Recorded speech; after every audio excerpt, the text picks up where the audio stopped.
하나님 감사합니다. 이 시간에도 지금 성숙해 원하옵니다. 주님 말씀해 주시고 이 시간에 말씀 전하서 전능하도 모든 해방을 얻으며 하세요. 우리 강팍하고 완악하고 하나님 대적과 높아진 모든 이런 마음과 믿긴 것들에서 이름으로 파세대로 떠나갈지어다.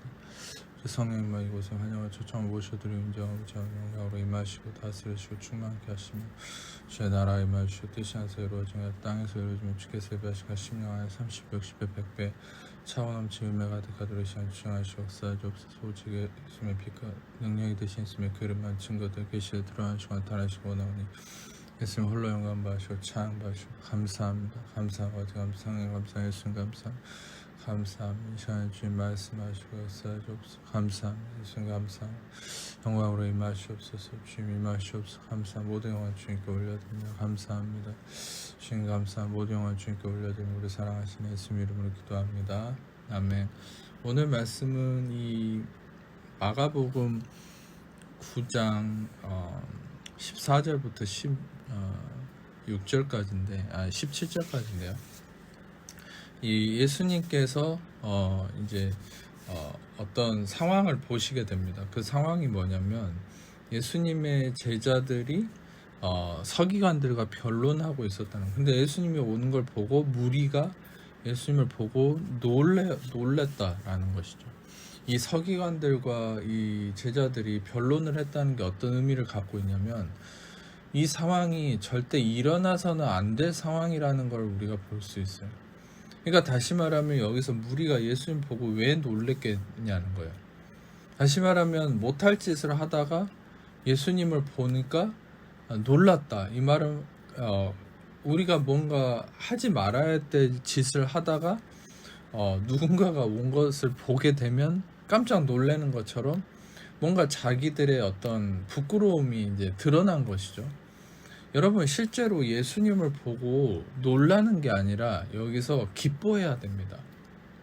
여러분 중요한 것은 우리에게 은혜라는 예수님이 왔을 때 우리는 기쁨이 있어야 돼요. 근데 이 사람들은 놀랬다는 것이죠. 왜 놀랬겠습니까? 다시 말하면 하지 말아야 될 짓을 하고 있었다는. 근데 그 하지 말아야 될 짓이 뭔지를 16절에 예수님이 알려주고 있어요. 그게 뭐냐면 무엇을 그들과 변론하고 있냐. 다시 말해 예수님이 궁금해서 물은 게 아니라 왜 변론하고 있냐고 묻는 거예요. 왜 너희들은 할 필요도 없는 것을 하고 있냐는 거예요. 다시 말하면 제자들이 서기관들과 변론하고 있는 건 하나님이 원하는 게 아니죠. 마땅히 해야 될 일이 아니라 하지 않아도 될 일을 하고 있다는 거예요. 하지 않아도 될 일이 뭐냐. 여기서 얘기하는 서기관들은 바로 율법을 의미합니다. 다시 말하면 자기의의 표상인 어떤 존재, 자기의가 드러난 곳에 우리를 던질 필요가 없다는 거예요. 자기의가 드러나고 자기의가 판을 치고 있는 그 상황에 우리를 던져서 우리가 거기에 물들일 필요가 없다는 거예요. 그냥 거기를 떠나야 되는 것이죠. 거기를 떠나서 상관하지 말아야 돼요. 근데 굳이 자기의가 드러나고 자기를 중심으로 삼는 그런 분위기, 그 율법에 우리가 물들일 필요가 없고 상관할 필요가 없는데 예수님은 왜 그들과 변론하고 있니? 이렇게 묻고 계시는 거죠. 제가 여기에 대해서 쓴 주석이 있어요. 그게 뭐냐면 예수님이 궁금해서 물으시는 것이 아니고 변론할 필요가 없는데 하고 있음을 안타까워하셨다. 우리는 어떤 형태로도 율법과 관련된 것과 접촉하면은 유익함이 없다는 거예요. 여기에 관련된 말씀이 히브리서 4장 2절에 그들과 같이 우리도 복음을 전함을 받은 자이나 들은 바 그 말씀이 그들에게 유익하지 못한 것은 듣는 자가 믿음과 결부시키지 아니하면. 왜 유익함이 없겠어요? 율법과 섞이면 자기의가 넘쳐나는 곳에 우리가 물들이게 되면 믿음이 사라진다는 거예요. 여러분 믿음이라는 거는 뭔가를 잘 행해서 얻어지는 게 아니라 믿음이라는 건 여러분이 율법과 멀어질수록 자기의와 멀어질수록 믿음이 생겨나 반비례하는 거지. 네, 멀어질수록 믿음이 생겨나는 거예요. 갈라디아 3장 12절에 율법은 믿음에서 난 것이 아니니 율법을 행하는 자는 그 가운데 살리라 하였다. 율법은 믿음에서 난 것이 아니라고 했어요. 그러니까 여러분 자기의가 드러나면 드러날수록 자기의가 넘쳐나는 그곳에 자기가 넘쳐나는 인간의 의가 드러나는 설교, 인간의 의가 드러나는 성경 공부, 인간의 의가 드러나는 어떤 사람들과 섞이면 섞일수록 여러분 믿음이 점점 떨어집니다. 믿음이 떨어진다는 게 뭐냐? 은혜와 멀어지는, 즉 예수님과 멀어지는 거예요. 근데 여러분들이 성경 공부를 하고 무조건 설교만 잘 듣고 무조건 어떤 것이든지 교회 활동을 열심히, 신앙생활을 열심히 하면 믿음이 드러난다고 올라간다고 생각하는데 그렇지 않습니다. 아무리 교회 활동을 열심히 해도, 설교를 들어도, 아무리 신앙생활을 해도 믿음이 떨어질 수 있어요.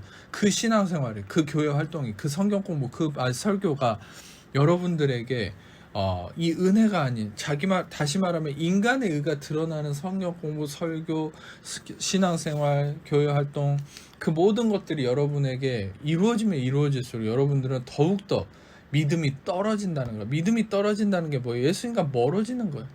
예수님과 멀어지면 멀어질수록 여러분 삶에 생명이 없어지는 거예요. 생명이 없어지면 없어질수록 어떻게 돼요? 더욱더 여러분 삶이 이 구렁텅이로 빠져드는 것이죠. 예수님께서 이 상황에 대해서 왜 변론하느냐? 다시 말하면 이 제자들이 더 이상 그곳에 있을 필요가 없다라고 말하는 것이죠. 제자들조차도 예수님을 보고 못할 짓을 하다가 걸린 사람들처럼 깜짝 놀라서 예수님께 달려왔다. 다시 말하면 여러분, 이 은혜가 등장하면 더 이상 그 율법의 이 자기가 있는 곳에 있을 필요가 없는 거예요. 마치 여러분 이 요한복음 1장 17절의 말씀처럼 율법은 모세로 말미암아 주어진 것이고 은혜와 진리 예수 그리스도로 말미암아 온 것이다. 다시 말하면 율법은 정식적인 루트로 온 게 아니라 어떤 인간의 의 때문에 던져진 것이지만 은혜와 진리이신 예수님은 계획된 하나님의 그 온전한 루트대로 오게 된 것이죠. 그렇기 때문에 이 인정받은 하나님의 온전한 계획은 은혜인 예수님밖에 없어요. 율법은 인정받은 계획이 아니에요. 율법이 하나님으로부터 온 것이라도 율법은 인간의 의 때문에 던져진 것이라고 성경은 얘기하고 있어요. 그렇기 때문에 이 정식적인 루트인 은혜를 따라야 되는데, 은혜 예수님을 따른다는 것은 뭐냐? 그것은 바로 우리가 율법과 섞이지 않는, 자기 의와 섞이지 않는 거예요. 이 은혜의 위대함이 여기에서 드러납니다. 무리 중에 하나가 대답하되 선생님, 말 못하게 귀신 들린 내 아들을 선생님께 데려왔습니다.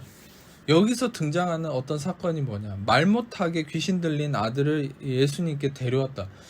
다시 말해 여기서 말 못하게 귀신 들린 아들을 예수님이 고쳐주시는데, 이게 무엇을 의미하냐면 율법과 섞여서 인간의 의를 말하는 자들은 율법과 섞이면 말을 못하게 되는 이 무능함이 생겨버린다는 거예요.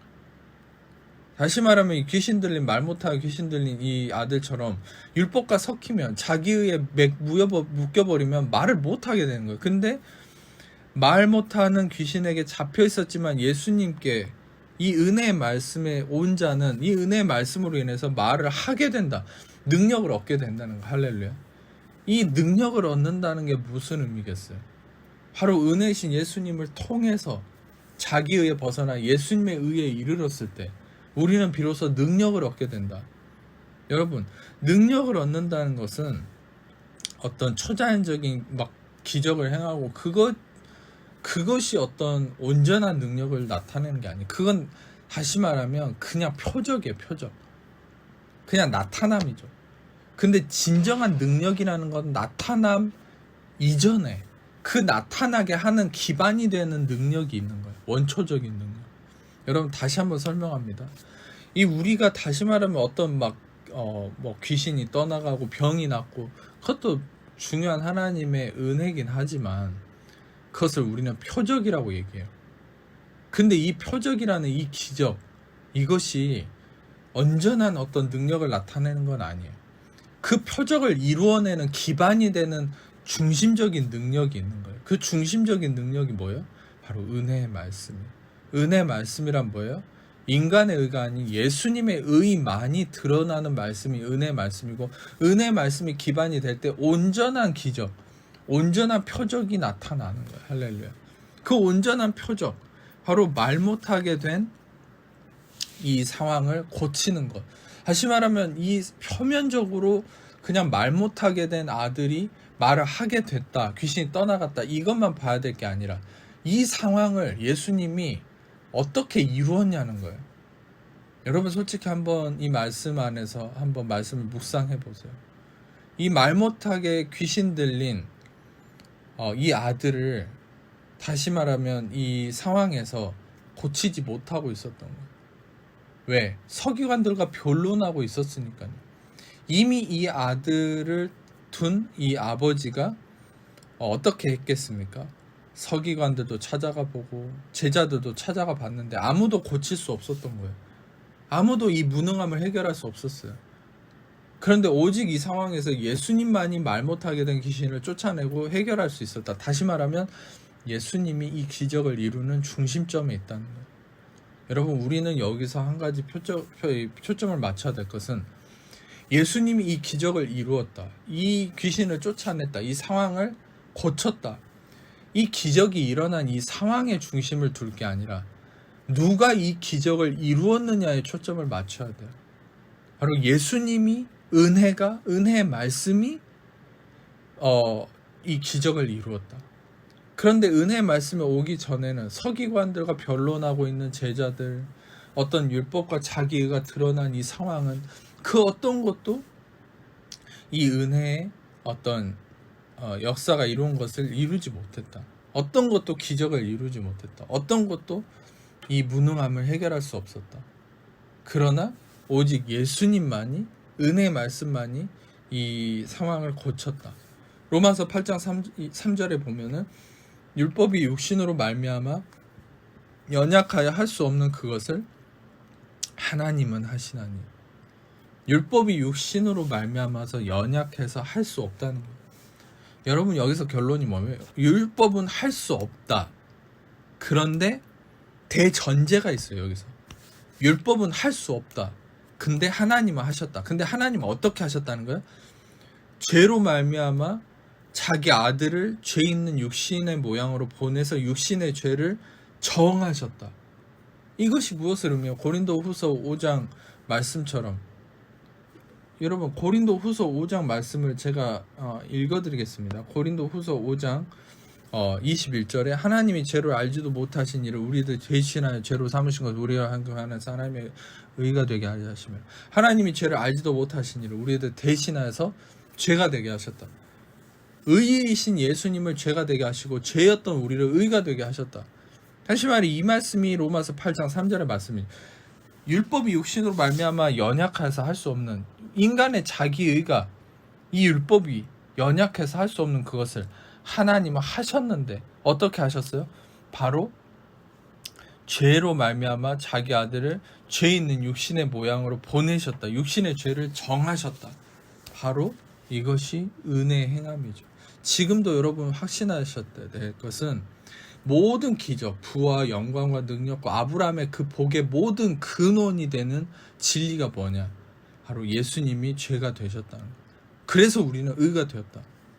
그래서 그 기반 위에서 우리는 아브라함의 복, 부와 영광과 명예와 장수와 축복이 오는 거예요. 모든 여러분의 축복의 기반은, 기적의 기반은 은혜의 말씀입니다. 이 은혜의 말씀, 즉 이 은혜의 말씀 뭐예요? 율법은 육신으로 말미암아 연약해서 아무것도 하지 못했지만 은혜와 진리는, 바로 예수님의 은혜의 말씀은 바로 모든 것을 가능케 했다. 이 은혜의 말씀이 뭐예요? 예수님이 죄가 되셔서 우리는 의가 되었다. 아주 단순하죠. 이 단순한 진리를 선포하고 묵상하세요. 이 단순한 진리를 마음에 새기세요. 예수님은 죄가 되셔서 우리는 의가 되었습니다. 예수님은 죄가 되셔서 불의함이 되셔서 나는 의가 되었습니다. 예수님 병을 짊어지셔서 나는 건강이 되었습니다. 예수님 가난을 짊어지셔서 나는 부욕해 되었습니다. 할렐루야. 이 말씀으로 여러분 마음을 다시 한번 새기고 이 말씀의 은혜의 진리 안에서 여러분들은 축복을 누리는 삶을 살게 될 것입니다. 아픈 것이 있는 분 아픈 것 손으로 다 가슴에 손놓고 제가 여러분을 기도하겠습니다. 사랑해 주신 감사합니다. 이 시간에도 말씀을 통해 이루어 주시는 은혜를 통해서 이 시간에 또한 다시금 은혜의 말씀의 능력을 확신케 하시면 감사합니다. 이 시간에 죽으시고 부활하신 예수님의 하나님 자녀를 묻고 있는 모든 염려하신 불안 조여드리며 삶의 문제 지보통 마귀 어머니가 묶임과 저주 악함 예수의 이름으로 떠나갈지 자유케 되지 해방되지 모든 묶임 풀릴지어다. 모든 말 못하게 된 어둠의 권세 예수님의 이름으로 떠나갈지 자유케 될지어다. 마음의 모든 묶임과 응어리들 풀릴지어다. 해방될지어다. 모든 어둠 떠나갈지 감사합니다. 묶임 풀릴지어다. 감사합니다. 주님이 마시옵소서. 복통 예수님 사라질지어다. 허리의 통증 예수님 사라질지어다. 감사합니다. 혀의 통증했으면 사라질지어다. 두피의 문제였으면 해결되죠. 감사한 모든 영광 주님께 올려드리며 감사하며 치유가 되었음을 선포합니다. 감사한 모든 영광 주님께 올려드리며 사랑하시는 예수님 이름으로 기도합니다. 이제는 우리 주 예수 그리스도의 아버지는 사랑하시고 성령의 교통하심 이 시간 모든 게 하나님 자녀들 위해 지금부터 영원토록 함께 하시기를 간절히 축원합니다. 아멘.